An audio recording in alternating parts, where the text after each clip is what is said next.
Thursday, January 23rd meeting of the Union County Board of Chosen Freeholders.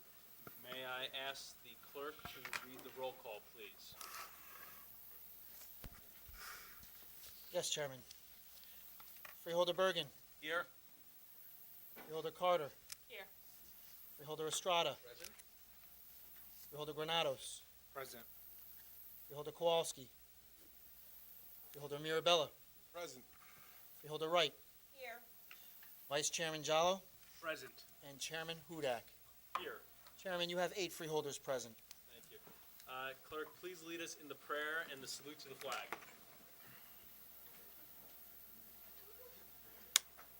Humbly we ask God, the giver of peace and the lover of charity, to give the entire family of nations true agreement with his will, and to grant the light of his spirit on all who work for justice and peace. Amen. I pledge allegiance to the flag of the United States of America and to the republic for which it stands, one nation, under God, indivisible, with liberty and justice for all.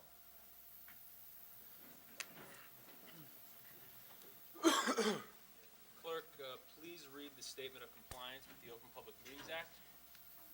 Chair wishes to announce that pursuant to requirements of New Jersey statutes annotated Title 10, Chapter 4, Section 10 of the Open Public Meetings Act, adequate notice of this meeting of the Board of Chosen Freeholders of the County of Union has been given by mailing the annual meeting schedule for the year 2014, along with periodic changes necessitated by circumstances, to the newspapers circulating within the County of Union who are designated to receive such notice, and by posting the annual meeting schedule for the year 2014 in the Administration Building, and further by filing the annual meeting schedule for the year 2014 with the Office of the County Clerk.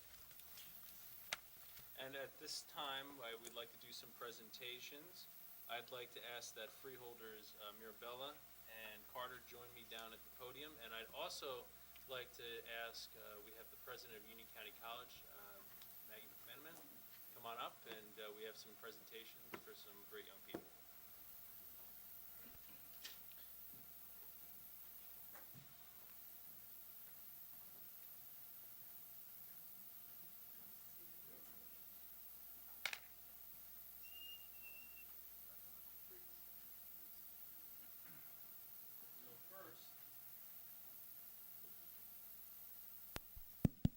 Rock and roll.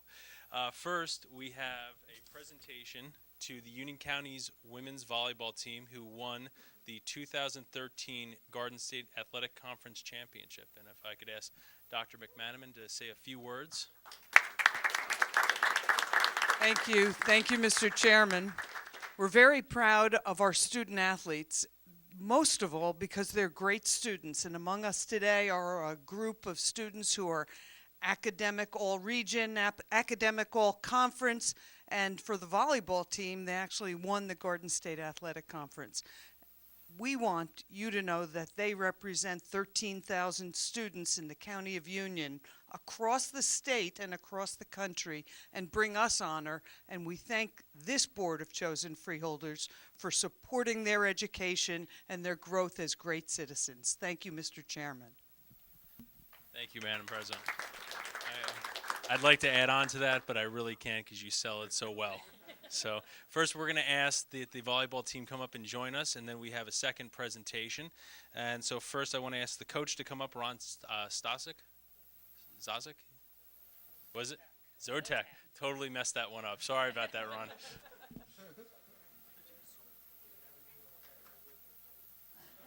No problem.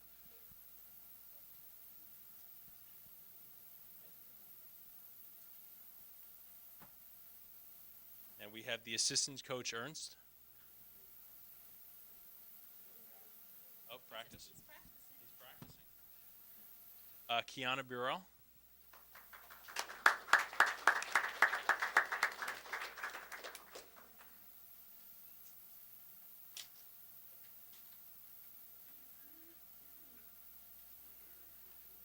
Carla Salazar.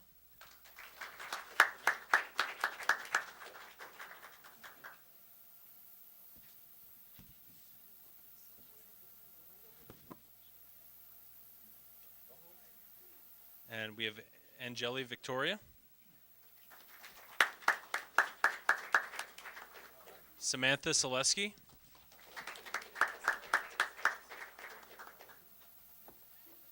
Nicole Splendario.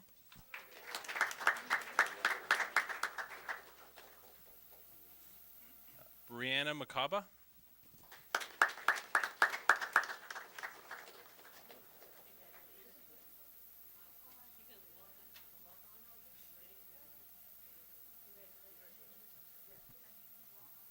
Oh, I apologize. Shannon Santiago.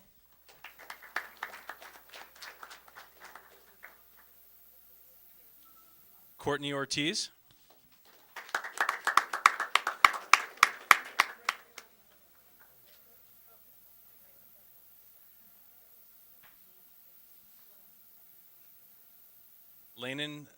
Lena Fagan Nelson.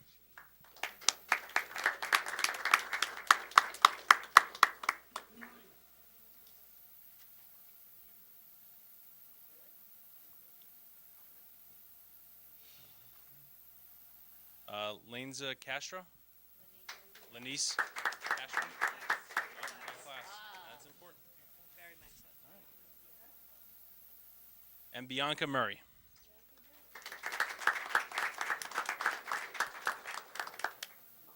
Congratulations.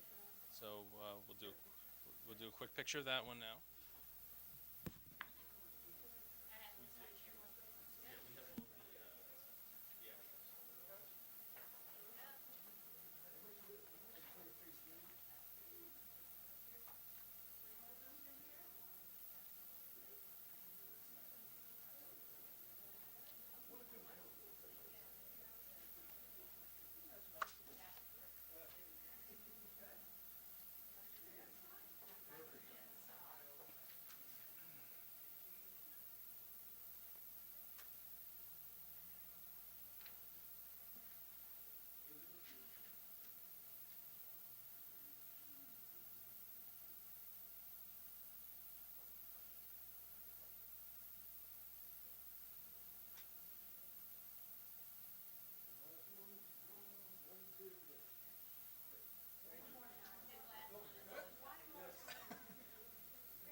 All right, Dr. McManaman, would you mind saying a few words about the rest of our students?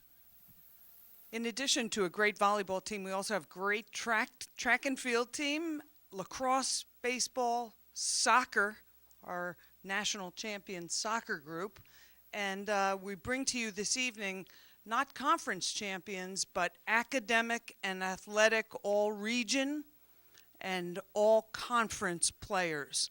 These are students who achieve 3.0, 3.5, 3.75 GPAs in majors ranging from engineering to nursing to liberal arts to business. So these are the students of whom we are most proud. Thank you, Freeholders, for your support. So first, we're going to ask Lena to come back up, Fagan Nelson.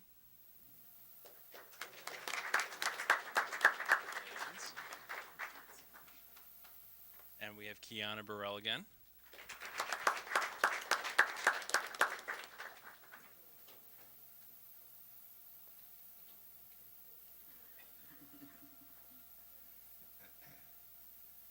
Congratulations. And Jelly Victoria. She's not here. And Courtney, Courtney Ortiz is not here, I believe. Brianna Makova. I think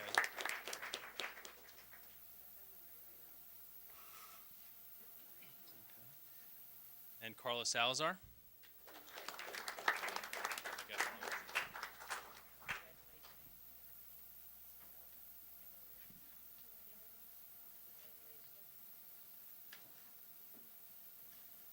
have member of the cross-country team. We have Katie Lennon. Katie, are you here? And Katie is a national champion, so second. And she's got the walking boot to prove it. Congratulations.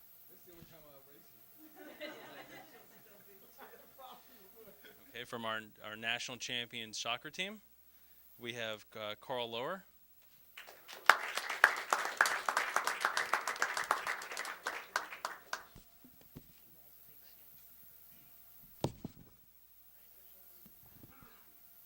Winston Felipe.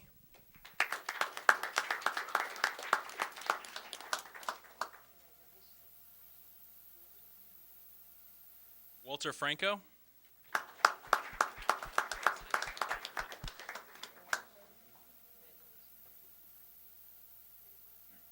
Okay. Mark Hebert Desir.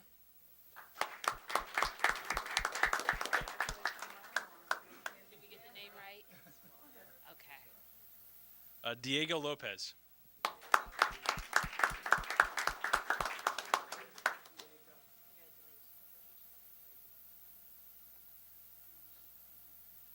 From our women's soccer team, we have Francesca Catanazzi.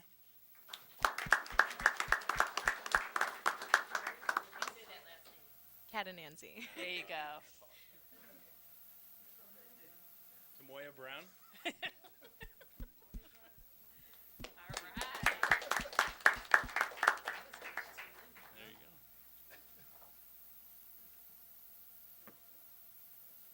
Congratulations. Bridget Spatola.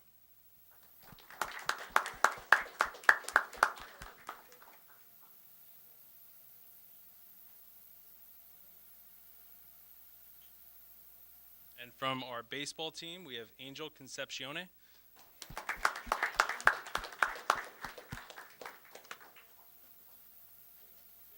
Kevin Colasar. Congratulations.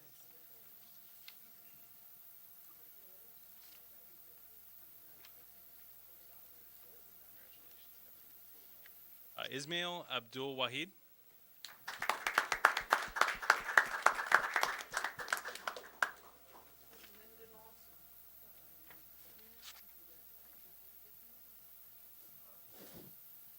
Congratulations. Carlos Veloz.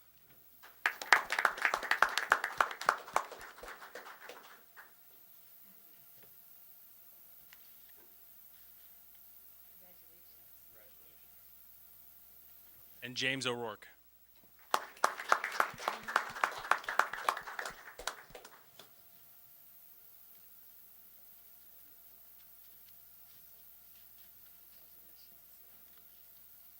Let's give a big round of applause for our 2013 Scholar Athletes.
Next, we have the approval of communications, and may I have a motion to approve communications? So moved, Mr. Chairman.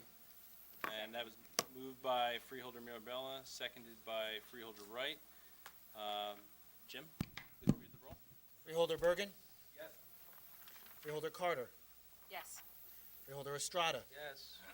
Freeholder Granados. Yes. Freeholder Mirabella. Aye. Freeholder Wright. Yes. Vice Chairman Jallo. Aye.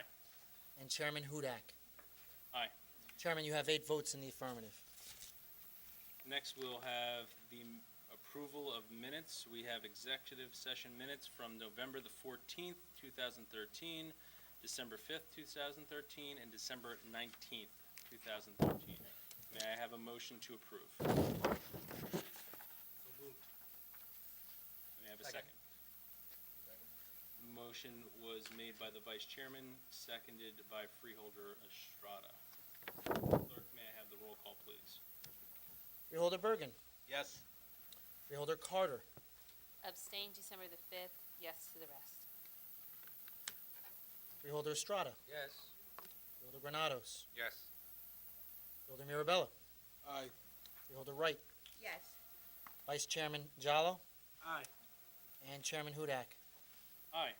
Chairman, you have 8 votes in the affirmative for the executive session minutes of the November 24th meeting, 7 votes in the affirmative for the December 5th meeting, and 8 votes in the affirmative for the December 19th meeting. Thank you. The meeting is now open to the public for purpose of commenting on resolutions being offered for adoption only. Kindly state your name and town of residence for the record and the resolution for which you're referring, and adhere to the 5-minute time limit. And I wanted to thank the young people from Union County College for coming tonight, but by all means, get out of Dodge.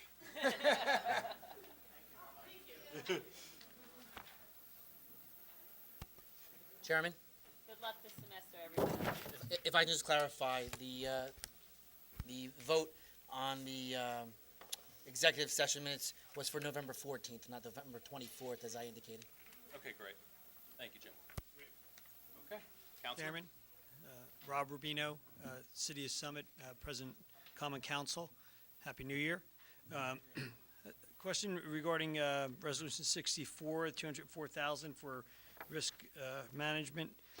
Is this competitively bid, or was this a fixed price? On Resolution 67, a much-needed traffic light, so we're happy to see that coming in under budget and well done. Hopefully, going forward, these traffic lights, the striping and management will be handled as by the county rather than the municipality. And on resolutions 53 through 56, the $87,000 in aggregate for Runnels Hospital, and as we can see, each year the expenses go up for Runnels, and hopefully we're moving forward with the privatization of Runnels Hospital. And thank you. Thank you, Councilman. Just in regards to Runnels, obviously, that's a process this board has been undertaking, and, you know, just as we remind everyone who comes to the meeting and questions expenditures relevant to Runnels, we still own a hospital, and until the day that we do not, or it's in some other form of ownership, we will continue to support that hospital as is required by law. Thank you. I want to first ask Director Albert to come up regarding the insurance. Actually, Mike Yeska is going to come up. Yes, good evening, Mr. Chairman, freeholders. Directing to answer his first part of the question, insurance is an exception to bidding, but we did do a public RFP. It was advertised. There was a evaluation committee that picked Acrisure as the lowest responsible proposer for this service. And risk management services is something that is state mandated for being in the JIF. So it's somebody that we have to hire. Just since you're up, would you also mind covering the one for the other insurance resolution? Yes, the other one is to pick Brown & Brown, again, chosen the same way. We do an RFP. The evaluation committee picked Brown & Brown, and they are going to advise us and be our agent in picking the insurance policies that will be most advantageous in price and other factors for us as we go along during the year. As you know, started by the lamented Director Dorado, who really reduced costs last year for our health services, where we intend to pursue an aggressive line in hopefully lowering them again this year. That's our goal anyway. Well, we expect no less. Thank you, Director. Next, any other members of the public wish to make a comment?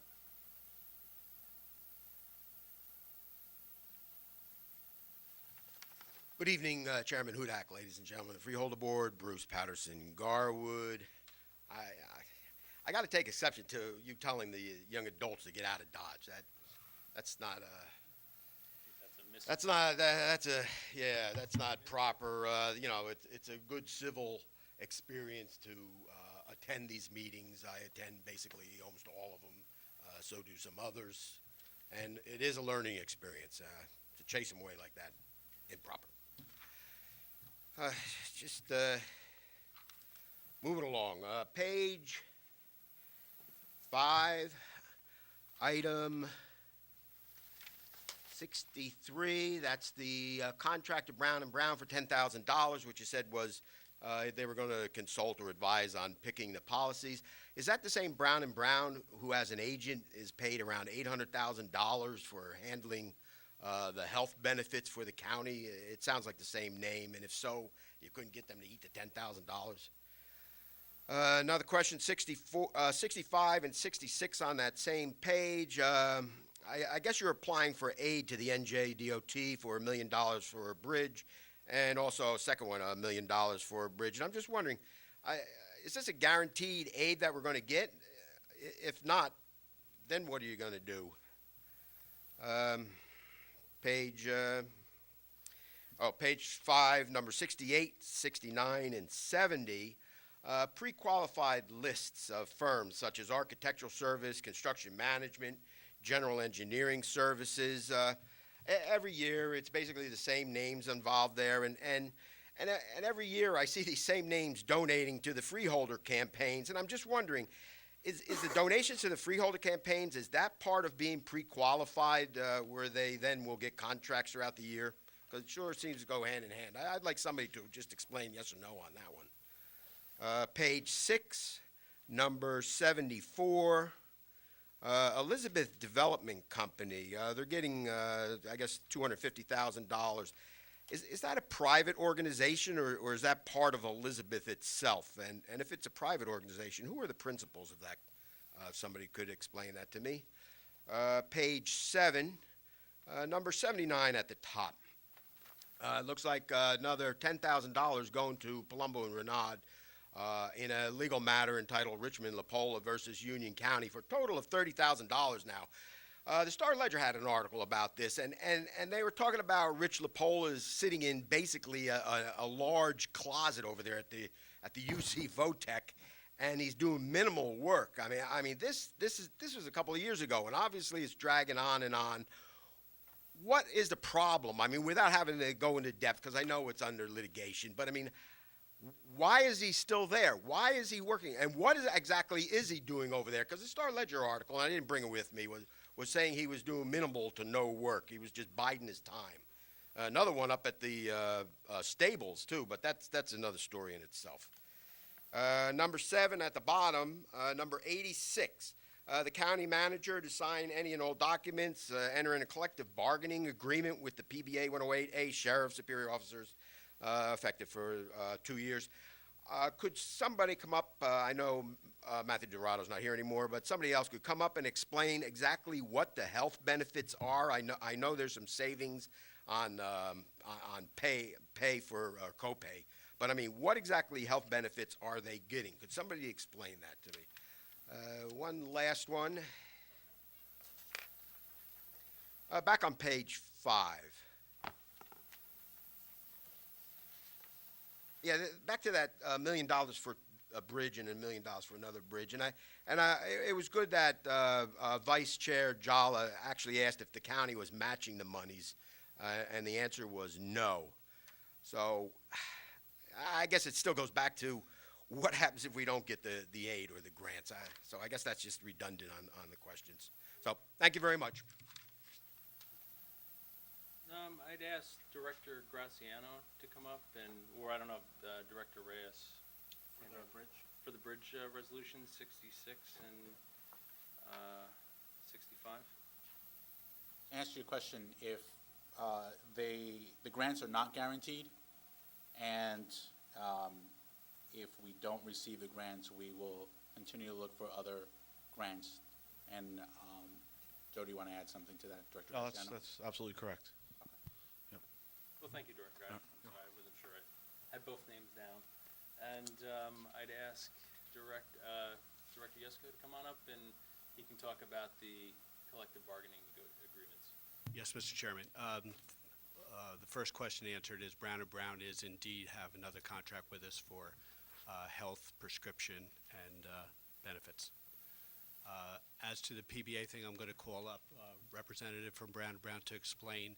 He was involved in the settlement with the negotiations with the PBA sheriff's superior officers.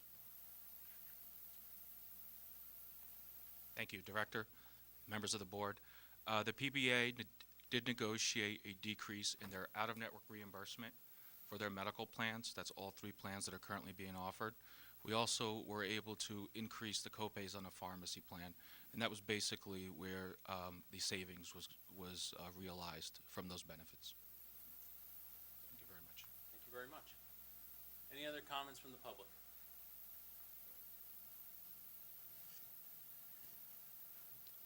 Good evening, Pat Moschetti, New Providence.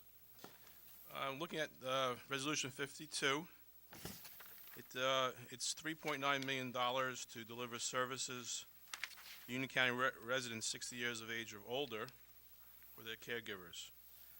I'd just like to know what the major expenses are involved with that, and on the side, how many Union County employees help to administer that $3.9 million.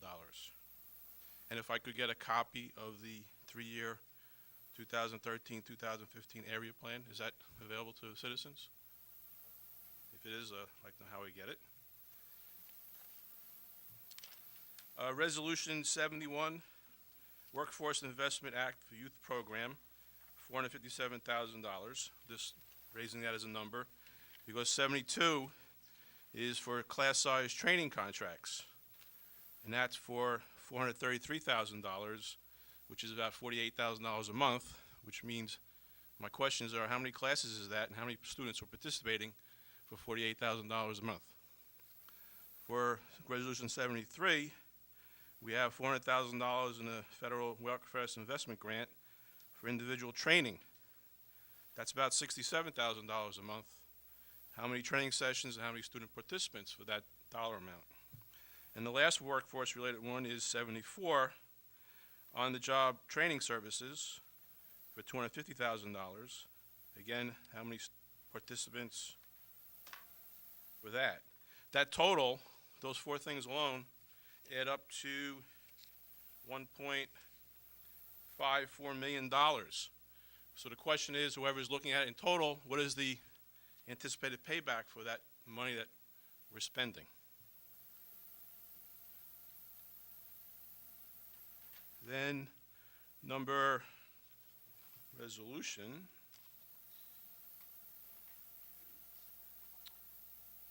77. It's with Funeral Services of New Jersey Hillside, providing livery service for the year for $75,000. So I'm just curious of what the county is doing with funeral services, and what is the cost per event. And the last ones are 81, 82, 83, 84, which are related to purchasing law books and materials necessary for various departments within the county. The Thompson West for $113,000, Gann Law for $38,000, LexisNexis for $59,000, and the last one is various vendors, unidentified, for $64,000. That totals up to $275,000 of law materials, books, and other things. My wife is in a law firm for 35 years. She tells me things that go on in law firms. In a stereotypical law firm, they do not pay attention to costs that well. And those are profit centers, okay? People who make profit, who make a lot of bonuses, they don't really pay attention to the cost. And those people make money. So I'm now looking at a county, a government activity, 275, you're not making a profit. So I would think that there's probably some areas of consolidation, redundancy, unnecessary needs of that money. 275 is a whole bunch. And that is it. Thank you. Thank you, sir. First, I'm going to ask Director Guzzo to come up and speak about resolution number 52.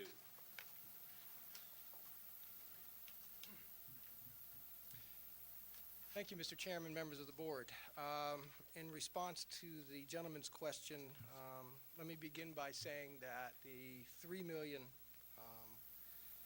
plus $3,870,201 is broken up between federal, state, and local dollars being county, which includes participant income. We do collect a donation for some of the services that we provide for seniors. I believe that part of the question included how many staff are supported as a result of this. The answer to that question is that $3,000,008 is split up between 22 community-based agencies throughout the county to provide an array of services, from homemaker to Meals on Wheels to hospice, and all 22, if the 22 agencies add up to the $3,870,000. So for this particular pot of money, no admin to support staff is used. All of that money goes into the community for services for senior citizens. I believe that's probably addresses most of the questions that he had. Right. Thank you, Director. Thank you. Numbers 71, 72, 73, and 74, those are all related to our Workforce Investment Board, and I want to ask our Director of that board to come on up, Antonio. Good evening, freeholders, members of the public. Resolution 71, first I'd like to say we're not spending a monthly, we're not making monthly payments. This is a cost reimbursement contract, a performance-based contract, and we're investing in services to the community, not spending. With respect to, Just to clarify, these are federal grant dollars, correct? correct, federal grant dollars, correct, As opposed to general appropriation. correct. Thank you. So in respect to Resolution 71, we have 120 youth, at-risk youth that are going to be provided work experience, training, classroom training experience, tutoring, and keeping the youth out of the street and give them work readiness skills to help them prepare for opportunities in high school. With respect to Resolution 72, it's a class-size training program where 167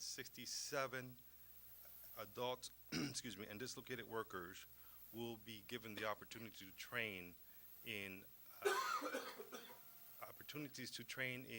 excuse me, I was distracted by the coffee. Opportunity to train. Yeah, drink some water. Oh, boy. Opportunities to train in different programs to help them get into the workforce. The same thing applies to Resolution 73, where there are going to be 100 individuals that are going to be trained in occupational training opportunities. For example, they can go to a Lincoln Tech and obtain a credential where they can subsequently go and find employment. Finally, Resolution 74, this is an on-the-job training program where individuals can be hired by the private sector and be given a subsidy. The employers can be given a subsidy while they train on the job. And that is approximately 43 individuals. And to answer the previous question, the Elizabeth Development Company is a nonprofit organization, and this program was awarded through a public bidding process. Thank you. Phil, does anything to add to that? Comments or questions? Thank you. Thank you, Director. Yeah, in terms of the funeral services, Director Moran, just if you can correct me if I'm wrong, but that is for the medical examiner services as well as other needs. Can you elaborate on? That's correct, Chairman. Through you, this is a service that our medical examiner's office uses routinely to transport deceased from the scene of a death to the hospital where autopsies are performed, and for bodies that are unclaimed from the hospital to the funeral home. All right, thank you, Director. And just in regards to the legal books, I know County Council can elaborate on this, but I also, know that our County Council's Department has taken on an increasing amount of litigation on behalf of the county, but regardless of that fact, those materials are needed by all the constitutional officers in their departments, the County Council's office, and we have to make sure they have the current versions, but I'll let the County Council elaborate a bit more on that. Thank you, Mr. Chairman. It also would include any other department, such as the county jail, Reynolds Hospital. They're basically any educational materials as well. It's not just law books or materials. And we certainly do, at any opportunity, try to minimize costs. Most recently, we have switched from Westlaw to LexisNexis, and primarily related to cost. Thank you, County You're Council. Do any other members of the public have comments that they wish to make on resolutions at this time? Good evening, Chairman, Freeholders, Jim Bittner, Cranford. Starting a new year. Resolution 62, I assume this was put out to a public bid that we should be using Verizon as the vendor of choice for providing our telephone services. I presume that they've been asked to do some sort of an audit of our needs to see how best they could serve us and provide the most cost-effective phone service. I was wondering if the county manager did their own audit to see indeed if we have utilized to the best of our needs all the phone services that we're currently paying for, and that maybe some of them can be reduced. Curious. Let's see, moving down to Resolution 68 and 69 and 67. Curious, was there any advertising done by the county to elicit names to be put on the pre-qualified list? And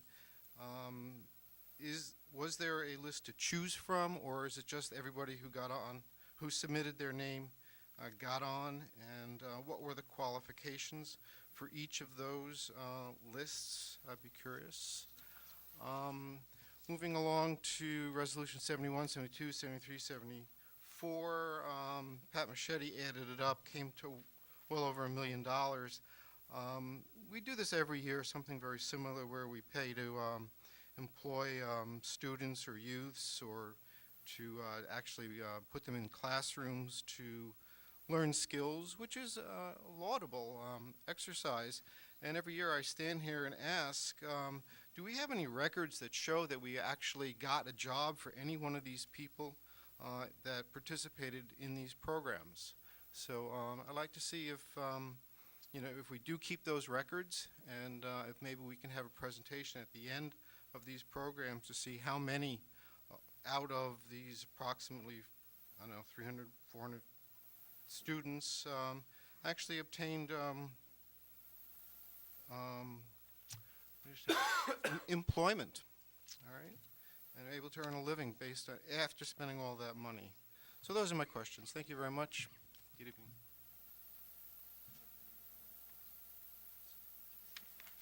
Well, I know, and County Council, perhaps you can just elaborate on that. Thank you for your comments on the phone system. The pre-qualified lists, if I'm not mistaken, that those RFQs were done in accordance to the law, published, and if you can speak on that. And certainly are online for a period of time. I can't give the specific dates and times for each, but certainly in accordance with the law. And qualifications are set forth in each of the RFPs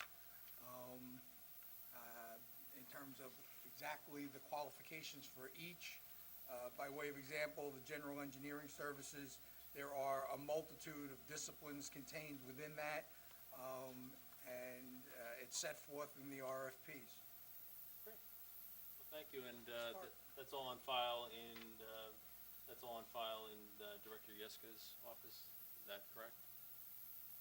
In terms of, Or county council, if someone wanted to see over what. the RFP? Oprah's the RFP. Yeah, that would be, they're online or in file with my office. I think Through you, Mr. Chairman, yes, that is Yes. correct. That is correct. Great, thank you. While I'm here, I'll answer the other question about the phone. Sure. Thank you. Verizon is a BPU-controlled company, so it is an exception to bidding. We've been contracting with them for many years. However, we are in the process of switching over to some different forms of telecommunication, trunk lines, et cetera, using VoIP, using the fiber network that exists in Elizabeth that we've helped build. And we've also been advised by the Center of Information Technology of the New Jersey Institute of Technology is helping us to do that transition and to make any recommendations on how we can save money along the telecommunications lines. Thank you, Director. Popular tonight. And I know Director Rivera went over in fairly great detail the activities of the Workforce Investment Board. But what I would suggest is perhaps speaking to him after the meeting to get more detail, as we want to stick to things on the agenda. May I ask if there's anyone else in the audience who wishes to comment on resolutions?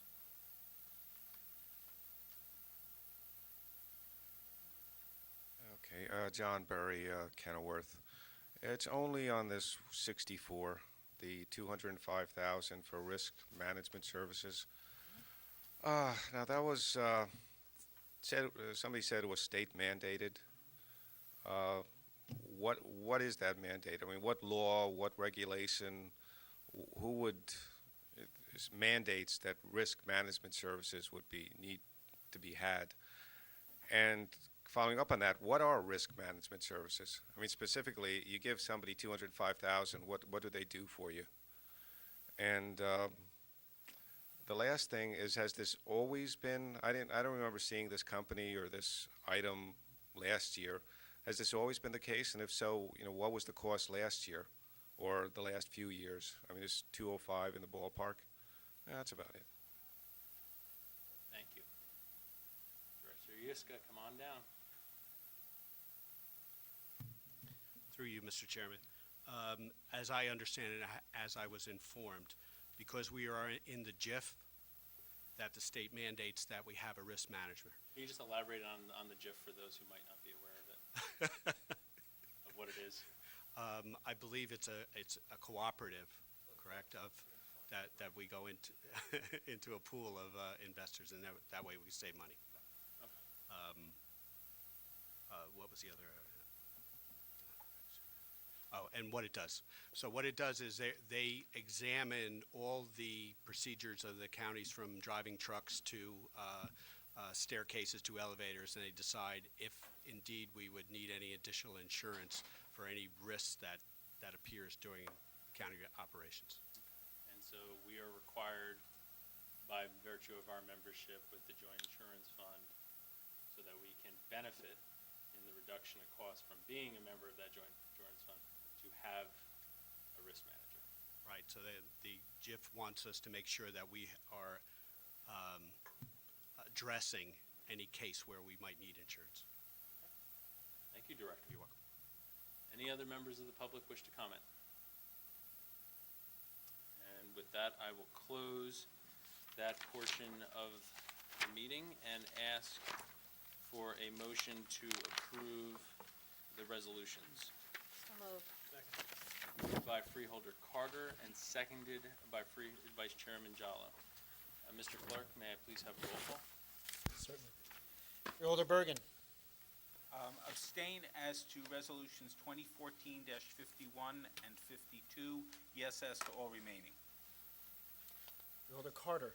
Abstain to 2014-37, yes to the rest. Freeholder Estrada. Yes. Freeholder Granados. Yes. Freeholder Mirabella. Aye. Freeholder Wright. Yes. Vice Chairman Jallo. Aye. And Chairman Hudak. Aye. Chairman, you have 8 votes in the affirmative for all resolutions, with the exception of resolutions 2014-37, 7 votes in the affirmative. 2014-51 and 52, both 7 votes in the affirmative. Thank you, Mr. Clerk. And this meeting is now open to the public for purposes of commenting on any matter. Kindly state your name and your town of residence for the record, and please adhere to the 5-minute time limit. Chairman, Board of Freeholders, Rob Rubino, President, Summit Common Council. I want to thank the strong show of support that we saw from the Freeholders at our reorg meeting. Freeholders Bergen, Wright, and Mirabella, so thanks for coming up. And then about a week and a half ago, we had our first ever joint meeting of the Freeholder Finance Committee and the Summit Municipal Finance Committee, and I thought it was quite helpful. Freeholder Granados attended, as well as Al Fiala and Bill Reyes and B.B. Taylor. And essentially, we made the case that we really hope this year is the year that we do see a zero-based budgeting strategy from the Freeholders, and tops down to every penny, and hopefully we'll come in under 2% without exception to the 2% cap. And they were very helpful in explaining the structural problems that are faced by the county and the equalization factor that comes into play. But our nearby counties, such as Morris County, just announced another flat year in their budget, and Essex County at least has set a 1.5% bogey.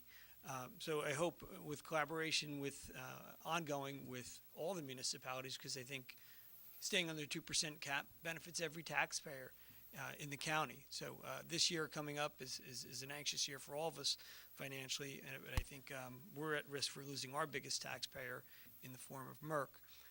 So we're looking forward to continued communication between the City of Summit and the Freeholders, and I hope the visits continue, so we really do appreciate it. Thank you. Thank you. Anyone else wish to comment?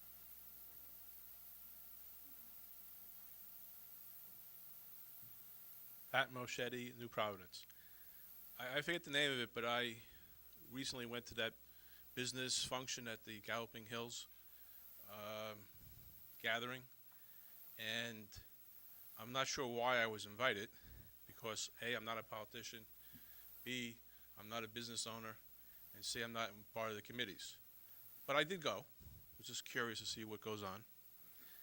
And while I was there, I was talking to various people, and one of the persons was a new appointee of one of the committees. I'll not name her, not say what committee it was.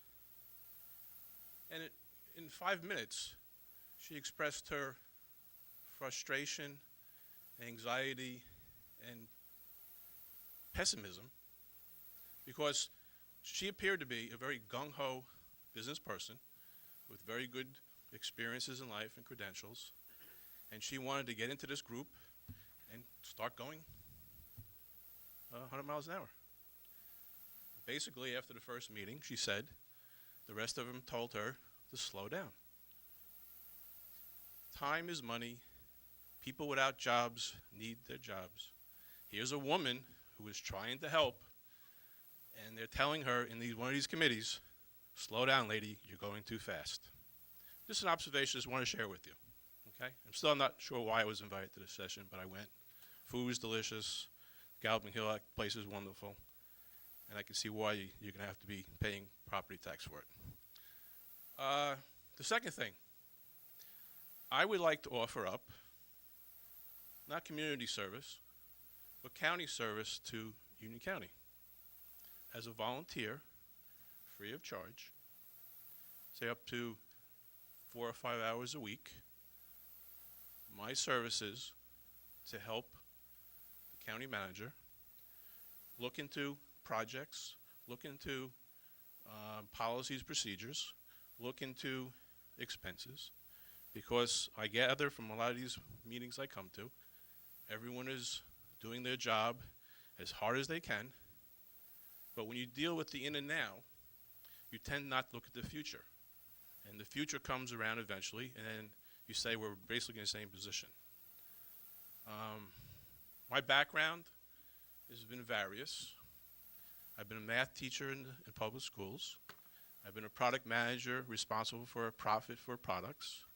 I've been involved in marketing. I've been involved in concierge business, parking lots, human resources. So I think I'm very wide and broad in my exposure to things. I'm very good with numbers. I can connect dots. So what I'm offering today is my volunteer services to the county manager to help find areas to improve, areas to save money, areas to consolidate, things to make better.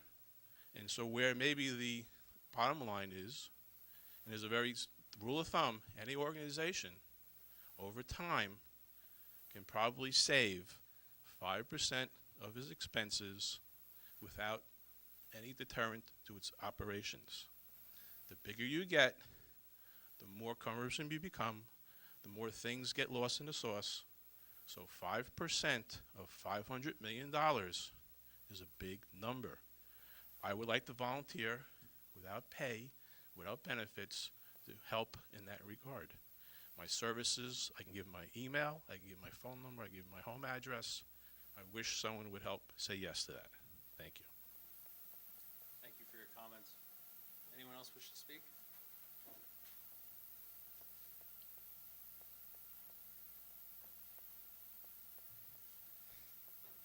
Good evening, Chairman Hudak, ladies and gentlemen, the Freeholder Board, Bruce Patterson, Garwood. Volunteerism is at the heart of the United States. I do applaud Mr. Moschetti for wanting to volunteer to help out. I do help out on the Garwood level a lot. Just moving forward, there were one thing that raised my eyebrows was during the response of Council Barry on the law books. He said that the council department is taking on increasing litigation, or maybe Chairman Hudak said that. That raised my eyebrows. I would hope, looking at that you mean when you're taking on increasing litigation, that you're taking Mr. Burry's suggestions about absorbing a lot of the litigation in-house and not giving it out to other legal firms outside the county. Outside of the county purview. In other words, spending extra tax money on these legal firms and doing it in-house. I would hope that's the answer, and not that we're becoming a target of a lot of litigation. That I don't want to hear, because I know that costs a lot. You had it right the first time. The first time, that's good. I appreciate it on that. Just moving it, and I it's a new year, so I'm not really going to start with things. I mean, it'll come, though, believe me. But I just want to respond. December 19th, when I stood up here and I really suggested that the new freeholder chair should be a freeholder Mirabella, and that's as a compliment to you. Although you got your own baggage, but I mean, I did say we really need effective. I knew that wasn't going to be a full compliment. It was like a backhanded compliment, but we do need effective freeholder chairs to keep a rein on this county. And that's why I suggested Mirabella. He's been around. Obviously, he has the experience. And I'll drop it at that. I won't continue on in that vein. But unfortunately, then Freeholder Estrada, in his closing comments, did mention, he goes, well, but, Mr. Patterson, you forgot about me. And I did and I didn't. And I just want to continue as to why I didn't mention you. And I mentioned Freeholder Mirabella. And yes, when you were chair, and it had to be a good 5 years ago, you have yet to come back in the cycle. Mr. But Patterson, if you direct your comments through the chair. oh, okay. Through you to Freeholder Estrada. But I haven't seen him up as chair for a long time. But back then, I remember he had a panache in his style of being a chair, and I actually did compliment him at the end of the year. But I can't seriously advise that he be the chair again, and for two reasons. And one of them is the main reason, and that Freeholder Estrada was the head of the Motor Vehicle Agency in Elizabeth, and Bob Ingalls' book on New Jersey corruption, The Soprano State, actually I had a couple of paragraphs covering where he was involved with Zulema Farber, the state AG, and that was a big negative. I mean, when I read that, I just scratched my head. I said, yeah, Union County, what else is new about that? And that's the main reason why I really didn't mention your name, and you know full well what I'm talking about. So, but anyway, to continue, I guess, and the other negative that I really, and more, it's more of a rumor, that it appears that maybe Freeholder Estrada is retiring this year. Maybe he can agree or disagree and put the rumor to sleep on that one. But I mean, I did appreciate his style as the chairman back many years ago. Thank you very much. Thank you for your comments. Any other comments from the public?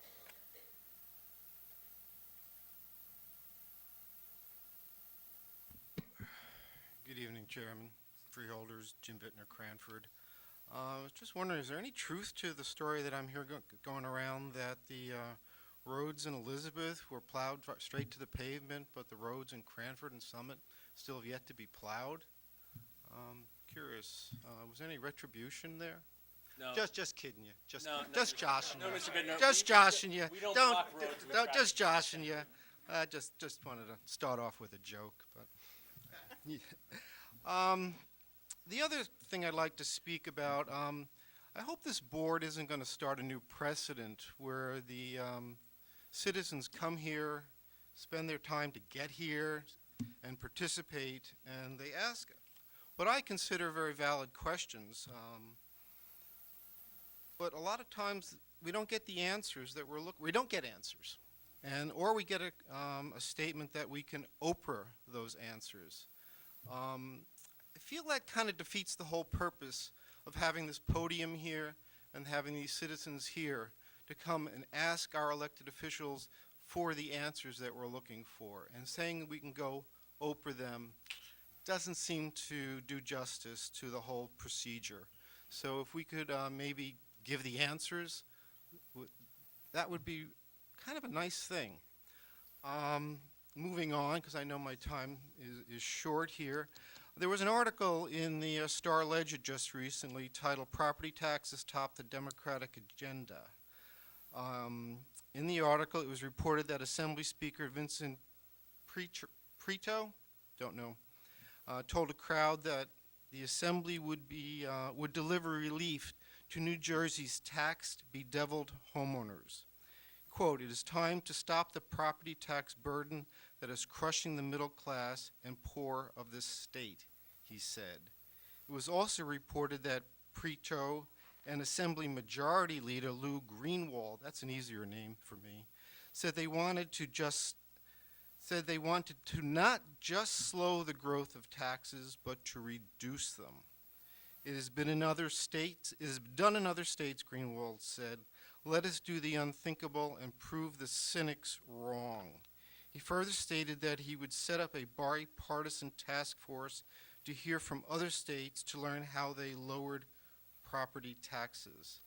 I was wondering if this board got that memo and would be sending a representative to participate in these workshops to see just how we can lower taxes. Apparently, this man thinks it can be done, and I'd be very interested to see what we could learn by participating in his task force. And then lastly, I've come before this board numerous times last year asking for the cost of the Galloping Hill Country Club. I've given my written statement, my written questions. I've been told I don't understand. I do understand, but if you don't understand, I'm willing to answer any of your questions now as to just what you don't understand of what I'm looking for in the way of the cost. So if you could just tell me if there's something you don't understand and why I can't get that from the board, please tell me now. I got nothing for you. That's what I figured. I know. It's public comments, not public questions. Thank you. It's not the same? No, I believe the agenda is very clear. Well, then it's unfortunate that, can you maybe tell me how to go get the answers?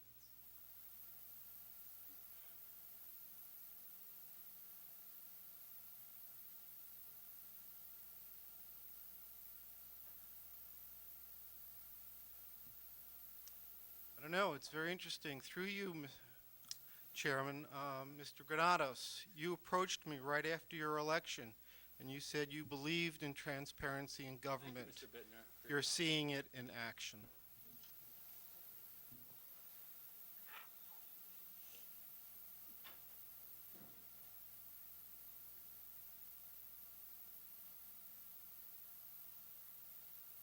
Yeah, 5 years ago when I started coming to these meetings, V.J. Kowalski was up there. Just didn't answer any questions. That's going to come back. It's shame on everybody up there. I think it's criminal. Not only in resolutions, I mean, not only small, but I'll just assume that you don't know. How much is the UCIA going to get this year? It's in a budget. They got $600,000 last year. They got to pay for this Tioga stuff.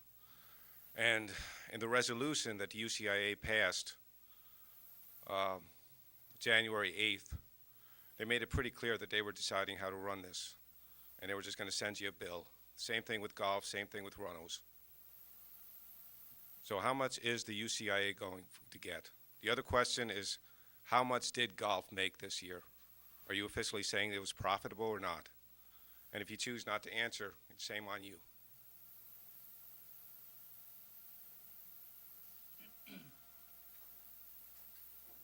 Any other comments? And with that, I'm going to close that portion of the meeting.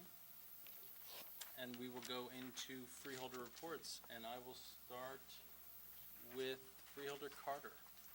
Thank you, Chairman. Good evening, everyone.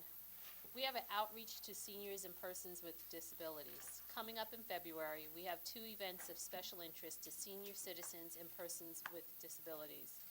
Personnel from the Union County Department of Human Services will be on hand at 2 locations to provide you with one-on-one help in applying for county, state, and federal assistance programs.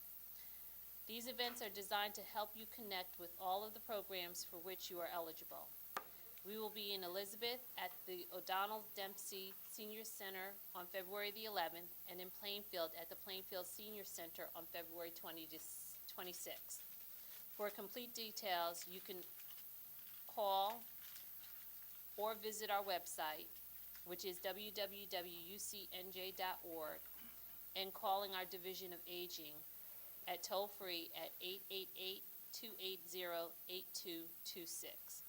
Thank you. And again, those phone numbers for the Division of Aging, 888-280-8226, and the website is www.ucnj.org.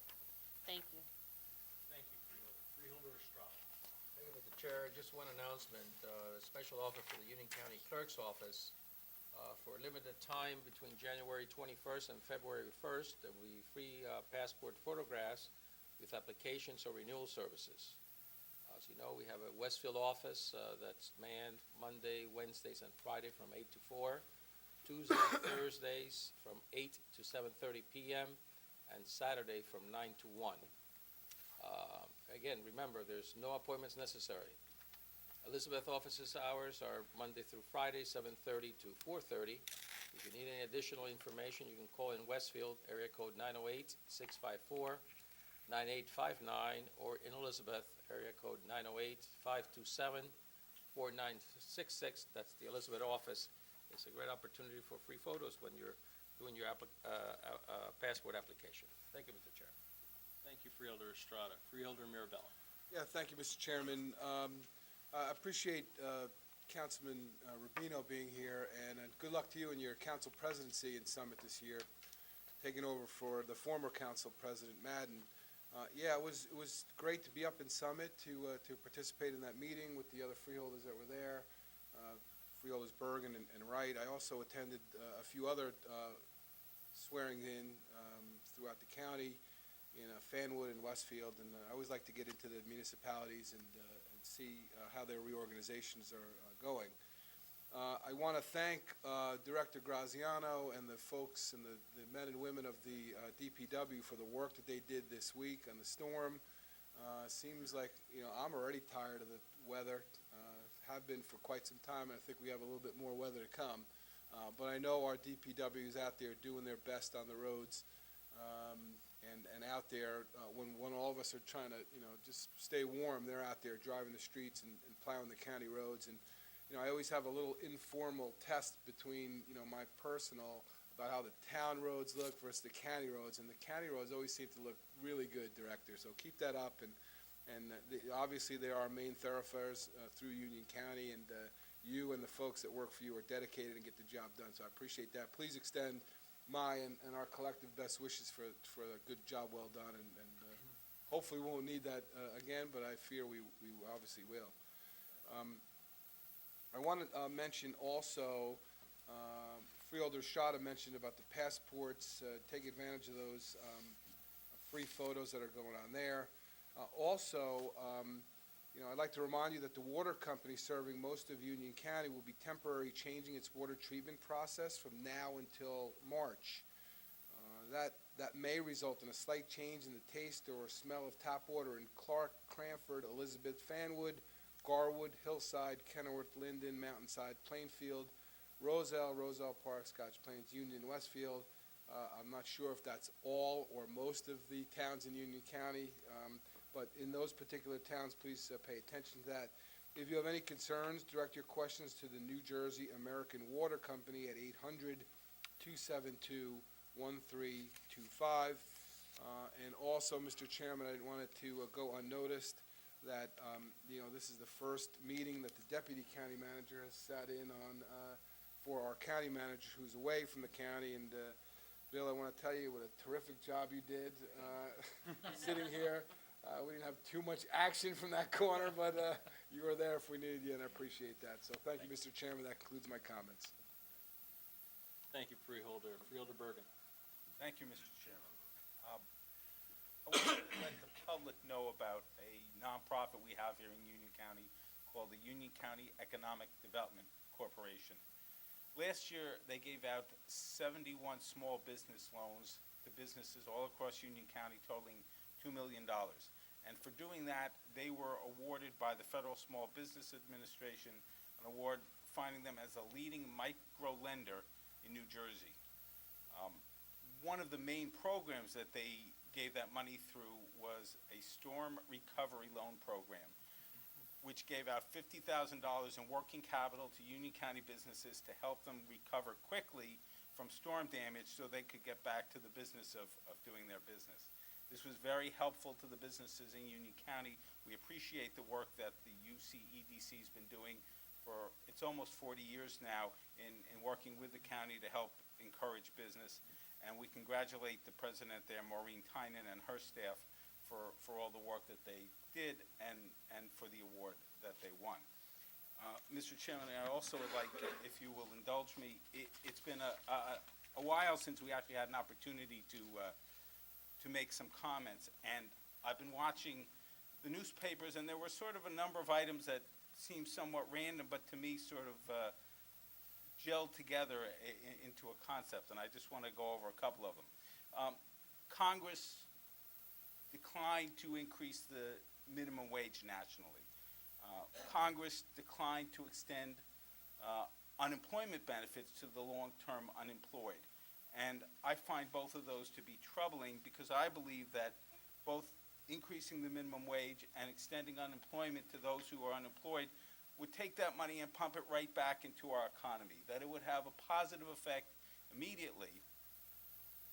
And I find it somewhat odd or surprising that the people who oppose those two concepts might also be the ones who would support tax cuts for the corporations and for the wealthier in our society. And I find that to be, if you will, backwards. Also, earlier this week, of course, everybody I'm sure is aware was Martin Luther King Day, and though he's known for his "I Have a Dream" speech, in fact, when he was killed, he was in Washington in support of the garbage workers' strike, and at that time, he was beginning to focus not only on racial equality, but on economic equality for all members of society, and also beginning to focus on the issue of nonviolence and opposition to the war in Vietnam. And I think that the issue of economic equality is a very important one that continues to today, and I think that does tie in with the issues and the concepts I mentioned before. And I just think that we have to continue to work to gain economic equality across all people in our society, and I think that's a very important issue to continue to work on. And to the extent that we can, I appreciate all the work that this board does in that direction. Thank you, Mr. Chairman. Thank you, Freeholder. Freeholder Granados. As a member of the Union County Transportation Advisory Board, I had an opportunity to attend the meeting on 2 transportation issues that will directly impact Union County residents. The first is the Super Bowl that will be held on February 2nd. It's due to cause heavy traffic within our area of Union County, but both the NJDOT and the NFL have extensive plans for promoting mass transportation and travel, and will carry information on our Union County website through a transit button. Also, the second issue of the closure of the Pulaski Skyway, which will be on March 1st and will last up to 2 years. The Freeholder Board, along with myself, are pushing for the Department of Transportation to hold a meeting for our residents with anyone with any questions or information they would want answered.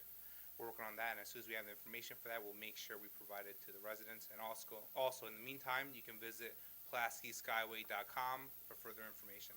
Thank you. Thank you, Freeholder. Freeholder Wright. Thank you. Union County is known as a place where neighbors look after neighbors. And with another week of the extremely cold weather ahead, that's very important now. If you know of a neighbor who is elderly or disabled or who needs a helping hand, please check in on them. Along those lines, I would like to remind you that our annual point-in-time count of the homeless will take place next week on Tuesday night, January 28th, into Wednesday. This is part of a national count of the homeless required by the Federal Department of Housing and Urban Development. In Union County, we combine the initiative with efforts to provide shelter and other services for those in need. To that end, there will be 2 locations for walking assistance during the day on Tuesday, coordinated with the Salvation Army in Plainfield and the Elizabeth Coalition to House the Homeless in Elizabeth. For complete details, visit our website at ucnj.org or call our Department of Human Services, 908-527-4800. That's 527-4800. Thank you, Mr. Chairman. Thank you, Freeholder. County Council, any comments? No comments, Mayor. Thank you, Mr. Chairman. Deputy County Manager, would you like to say a few words? Absolutely. Thank you. I too want to commend Public Works Director Graziano and his team on an excellent job handling the snow. I had the opportunity to do a ride-along with the director to see the good work and see firsthand the good work that his team does to help the residents. Long hours, frigid temperatures, dangerous conditions, unpredictable forecasts are just a few things that they encounter during these storms. It's obviously because of their efforts that allow us to go where we need to go the next morning. So great job, and I know with the possibility of another storm on Saturday, I know your crews are already preparing for that, so I thank you for that. And speaking about the weather, as the deep freeze lingers, we will continue our efforts with Code Blue, and likely through the weekend and probably beyond. And again, thank you, Freeholder, for mentioning, and thank you everyone for taking it easy on me on the first time. Well done on your first trip into the big chair. Thank you, Chairman. Thank you. Vice Chairman Jallo. Sure, Comments, please. Chairman. First, Freeholder Bergen, we came here with the same set of things to talk about, but I'll add a little bit more. First, I want to thank all the organizations during Martin Luther King Day that had events.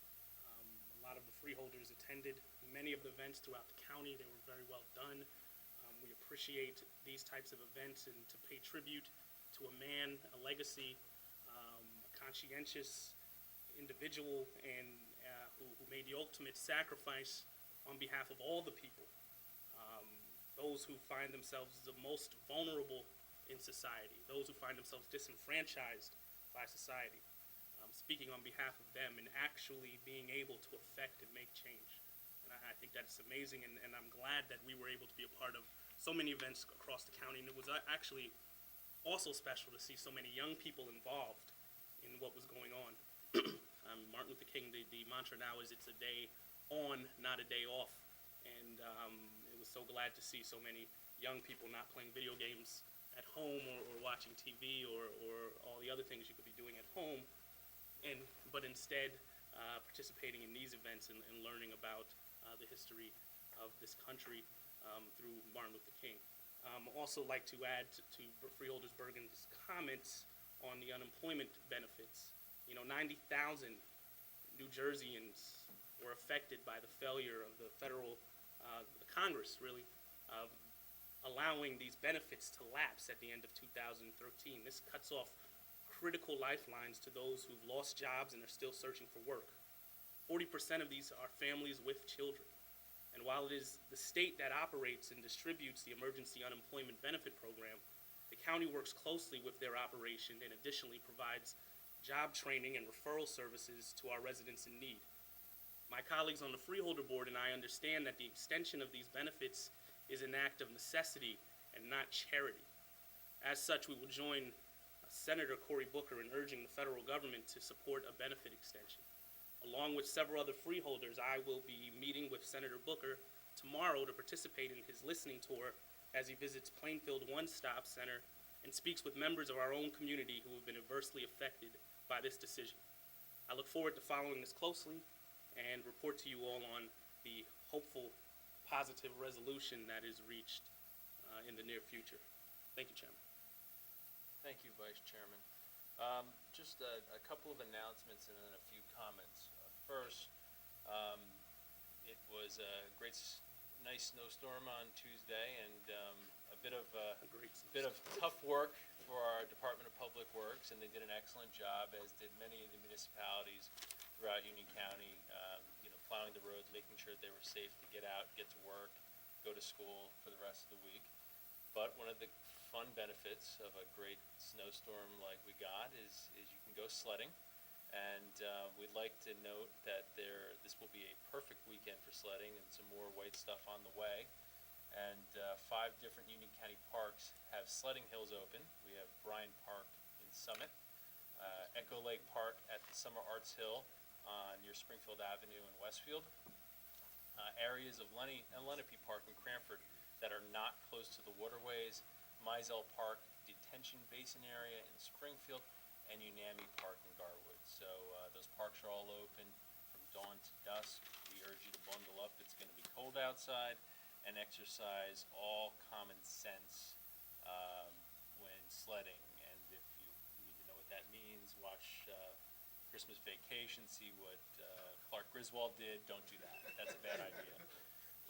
Secondly, I want to congratulate my distinguished colleague, Angel Estrada, who was elected as the second vice chairman of the North Jersey Transportation Planning Authority. The NJTPA oversees regional transportation planning and annually authorizes more than $1 billion in federal surface transportation funding for the 13 counties in the northern and central parts of New Jersey, and that includes Union County. So congratulations, Freeholder Estrada, and we appreciate your strong advocacy for the residents of this county on that board. Some comments, responses, I suppose, to some comments that were made.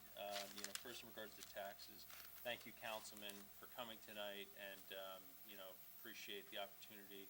I want to commend Freeholder Granados for getting everyone together in Summit, I'm sure you appreciate more from that meeting, as do your financial folks in that municipality, that we're very much aware of our budget situation, and I think that the record reflects over the past few years that this board has been very proactive in trying to address some of the long-term structural issues that we face in our budget. And I'm sure Director Taylor was there, and she's got a way of explaining numbers, and there's a lot of complexities involving, we hear the 2% cap, but the county cap that we are under is a much more restrictive cap, and I'm sure she can give you 100 explanations how. But we're very committed to our budget process, as we have been through a number of years, and that started back in 2012 when we had a large, substantial number of layoffs. We have privatized a number of functions. We have looked at more effective ownership options at a variety of county facilities, and that's going to continue. I've asked Vice Chairman Jallo to step up as the chairman of our fiscal committee, and we have a number of our more seasoned freeholders and more enthusiastic when we have Freeholder Granados on there as well, with Freeholder Carter and Freeholder Estrada, and they'll be on, and they will, I assure you, be very thorough in the vetting of the budget this year, and they will be very thorough in their process. And I think for those who like to come to meetings, and I don't want to steal any thunder from that committee, but there's going to be a very involved process, and we're going to make it public, so that way you're getting the same information we are, and there's going to be more details about that coming in the next few weeks. I also want to just briefly comment on Martin Luther King Day holiday, not too much, but just to say I was very heartened to see most of the members of this board coming to meetings and events and remembrances and days of service throughout the county, and there were things going on all over the county. I was able to hit 3 or 4 events myself. I saw a number of members of the board there, and so we didn't all get to meet up, but there were a tremendous amount of events going on, a tremendous amount of young people, and it was a very good day of service for everyone involved. So thank you to everyone involved.